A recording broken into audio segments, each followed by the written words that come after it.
একবার নাম নিলে যত পাপ হরে, জীবের কি সাধ্য আছে তত পাপ করে। এই প্রচলিত কথা তো আমরা সকলেই জানি, কিন্তু এটা জানেন কি যে জীবনে একবার রাধা নাম নিলে কি হয়? রাধা নামের কি গুণ, কি ক্ষমতা রয়েছে? বন্ধুরা, আজ আমরা সেটাই জানবো। বৃন্দাবনে এক কৃষ্ণ ভক্ত বাস করতেন। তারা ছিল সংসারে 4 জন, 2 ছেলে মেয়ে ও 2 স্বামী স্ত্রী। বাড়ির সকলেই ঠাকুরের নাম গুণগান গেয়ে জীবনযাপন করে, কিন্তু তার ছেলে কখনো ঠাকুরের নাম করে না। উপরন্ত যে ঠাকুরের নাম করে তাকে সে খুবই বিরক্ত করে। কোনোভাবেই সেই ছেলেটিকে কোনো ঠাকুরের নাম করানো যায় না। বাড়িতে বাবা মা অন্যান্যরা অনেকেই চেষ্টা করেছে, কিন্তু কোনো কিছুতেই কোনো লাভ হয়নি। তখন সেই ব্যক্তি বৃন্দাবনে এক সাধু বাবার কাছে গিয়ে বলল, বাবাজি, আমার ছেলেটি বড্ড নাস্তিক হয়েছে। সে ঈশ্বর মানে না, কোনো ঈশ্বরের নামও করে না, এমনকি সে ঠাকুরের প্রসাদ পর্যন্ত খায় না। আপনি কিছু একটা করুন। এমনটা চলতে থাকলে তার পরবর্তীকাল কেমন হবে, তার শেষকালে গতি কি হবে? সাধু বাবা বললেন, ঠিক আছে, তুমি এখন যাও, আমি দেখছি কি করা যায়। কয়েকদিন পর সাধু বাবা সেই ব্যক্তির বাড়ি গেলেন। তিনি সেই ব্যক্তির ছেলেটিকে ডেকে বললেন, বাবা শোনো, আমি বলছি তোমায় কোনো ঠাকুরের নাম করতে হবে না, তুমি শুধু রাধা নাম জপ করো। ছেলেটি বলল, কিন্তু উনিও তো ঠাকুর, তাই তো সবাই রাধা রাধা বলে, আমি কেন তার নাম নেব? সাধু বাবা বলল, ঠিক আছে, তুমি রাধা নাম নিও না, কিন্তু জীবনে একবার অন্তত রাধা নাম বলো। ছেলেটি তখন সাধু বাবাকে বলল, কিন্তু একবার নাম বলে কি হবে, যেখানে আমি আর কখনোই সেই নাম করব না। সাধু বাবা বললেন, তুমি এই রাধা নাম একবার জপ করলে যদি তুমি জীবিত অবস্থায় এর ফল বুঝতে না পারো, মৃত্যুর পর তুমি যখন যমালয়ে পৌঁছাবে, তুমি যমরাজকে জিজ্ঞেস করো, তিনিই তোমাকে বলবে যে রাধা নামের কি গুণ। এ কথা বলে গুরুজি সেখান থেকে চলে গেলেন। এরপর কালের চক্রে সেই ব্যক্তির জীবন অতিবাহিত হতে লাগলো। সেই কিশোর যৌবনে পরিণত হলো, তারপর বার্ধক্য এলো। এক সময় কালচক্রের কারণে তার মৃত্যু ঘটলো। মৃত্যুর পর যমদূতেরা তার আত্মাকে নিয়ে গেল যমালয়ে।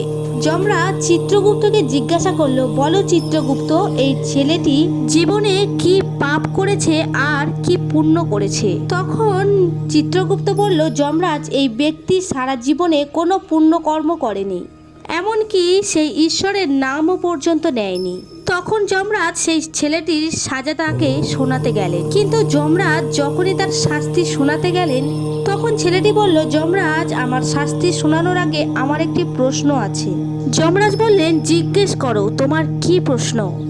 তখন ছেলেটি বলল, যমরাজ, আমি জানতে চাই জীবন দশায় একবার রাধা নাম নিলে কি ফল পাওয়া যায়? এতে কি কোনো পুণ্য লাভ হয়? যদি কোনো পুণ্য লাভ হয় তাহলে সেটা কি? এ বিষয়ে আমি একটু জানতে চাই। এরপর আমাকে যা শাস্তি দেবেন আমি তা মাথা পেতে নেব। যমরাজ বললেন, একবার কৃষ্ণ নামে কি ফল লাভ হয় তা তো আমি জানি। একবার কৃষ্ণ নামে যত পাপ হরে, জীবের সাধ্য নেই যে তত পাপ করে। একবার রাম নাম জপ করলে কি ফল লাভ হয় তাও জানি, কিন্তু একবার রাধা নাম জপ করলে কি ফল পাওয়া যায় তা তো জানি না। তখন ছেলেটি বলল, আমার বিচার করার আগে আমি এই প্রশ্নের উত্তর জানতে চাই। তখন যমরাজ বললেন, আচ্ছা ঠিক আছে, দেবরাজ নিশ্চয়ই এই প্রশ্নের উত্তর জানবে। যমরাজ সেই ছেলেটিকে নিয়ে ইন্দ্রের দরবারে পৌঁছালেন, কিন্তু যাওয়ার আগে ছেলেটি বলল, আমি কিন্তু হেঁটে যেতে পারবো না, আমাকে পালকি করে নিয়ে যেতে হবে। যমালয়ের নিয়ম, যার বিচার হবে তার মনের ইচ্ছা পূরণ করা যমরাজের কর্তব্য। তাই তেমনটাই হলো। সেই ছেলেটিকে পালকিতে চড়িয়ে ইন্দ্রলোকে উপস্থিত হলো। যখন যমরাজ দেবরাজ ইন্দ্রকে জিজ্ঞাসা করলেন যে রাধা নামের কি মাহাত্ম্য রয়েছে, দেবরাজ এই প্রশ্নের উত্তর দিতে পারলেন না। তিনি বললেন, ব্রহ্মাই এই সৃষ্টির রচনা করেছেন, তিনিই হয়তো জানবেন যে রাধা নামের কি মাহাত্ম্য, আপনারা ওনার কাছেই যান। ছেলেটি দেবরাজ ইন্দ্রকে বলল, আপনিও সঙ্গে চলুন। যমরাজ ও ছেলেটি ও দেবরাজ ইন্দ্র ব্রহ্মালোকে পৌঁছালেন।